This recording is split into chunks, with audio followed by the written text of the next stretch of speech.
Hey guys, it's Cloudy. How are you all? I apologize that I missed Manga Mondays yesterday, but it was a long weekend, so I had a lot of family stuff going on. I had a really big family trip planned, so I didn't exactly get to vlog. However, today I wanted to do a comparison-styled vlog for two different manga series that I really enjoy. One is called Strobe Edge, and the other is called Ao Haru Ride, both of which are written and drawn by Io Sakisaka. Both series share very similar art styles because they're by the same mangaka, and both series fall into the genres of slice of life, high school romance, and drama. Now, I wanted to tease out some of the differences because even though they're very similar, I do believe that there is merit in reading both of them, and I think it's quite important to delve into different stories by the same author because you get used to their kind of style, the way they present things visually, and if you're a fan of their art style, it's just a lot more for you to take in and enjoy. So today I'm going to compare Ao Haru Ride and Strobe Edge in terms of their story and plot progression, their character interactions, and how emotionally deep or shallow they are, and kind of give you guys a general rundown so you guys can decide whether or not you want to start with Strobe Edge or start with Ao Haru Ride if you guys are trying to get into a new series. Strobe Edge came out before Ao Haru Ride, and Strobe Edge is Io Sakisaka's biggest first manga series. It's finished now. There are 10 volumes and it's really light and easy to get into. She named the series Strobe Edge because when you look at a camera, and right before a DSLR camera is about to take a picture, it flashes a little light at you right beside the lens, and that kind of flash, that really bright intense light, she compared it to romance and love, and how when you fall in love with someone, it is literally a kind of light that just flashes in your face and there's nothing you can do to stop it. It's bright, it's blinding, it's unpredictable. So I really love this concept of Strobe Edge. For Ao Haru Ride, I got into the story not because I learned about the OVA that came out a few years back. I actually got into it because I finished Strobe Edge and I wanted to hear more from the same author.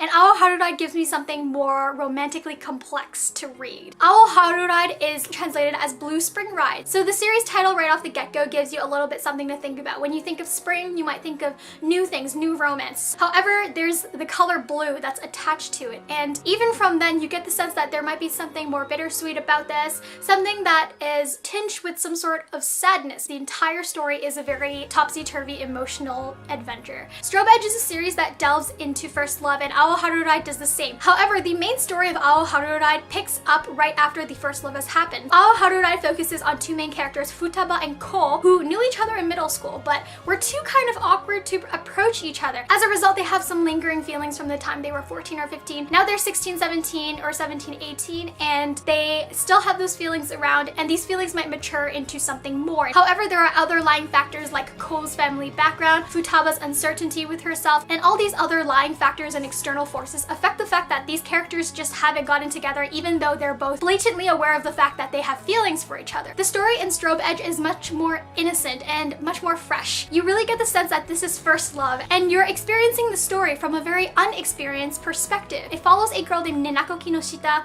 who falls in love with a guy named Ren, who is the most popular guy in school. Ren ends up being her first love. She tries to shove her feelings down, but she can't bring herself to do it, so she's the sort of person that's very fixed on her first love, and all she really wants is to live happily ever after. Futaba in Ao Haru Ride, she is more open to other suggestions because she realizes that the guy she originally likes doesn't exactly want to be in a relationship with her because he's just not ready, he's just not there. But it's also something that burdens her feelings a lot because she's really trying to push herself forward. Ao Haru Ride is unpredictable. A lot of the times you don't really know where the author is going because a lot of the characters are uncertain with their feelings. I really think depending on what stage in life you're in, you can relate to Strobe Edge or Ao Haru Ride in different ways. And I do think Ao Haru Ride in this sense gives a more realistic interpretation of relationships and romance. Because of the different natures of the story, the main female characters are also very different in this respect. Nenako, who is the main character in Strobe Edge, is much more oblivious when it comes to love. She doesn't really know what's going on. She's going off of pure feeling, and you know, she's just taking a leap of faith at times. Futaba, on the other hand, in Ao Haru Ride,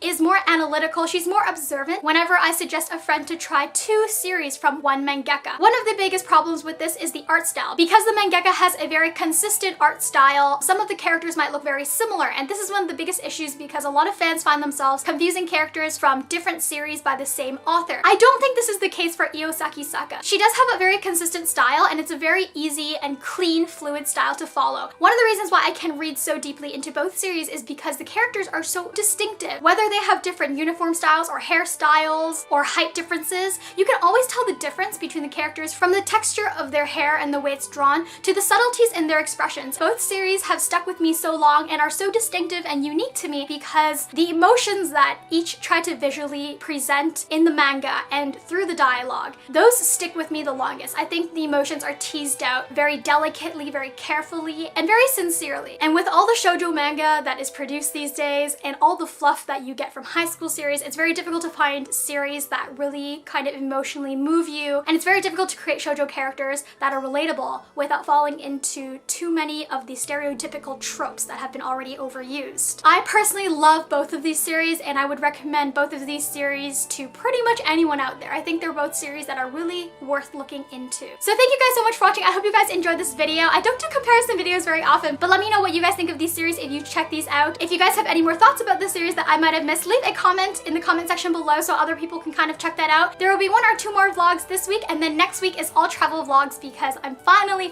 editing my European vlogs. Stay tuned until then, and I will talk to you guys in my next video very soon. Bye!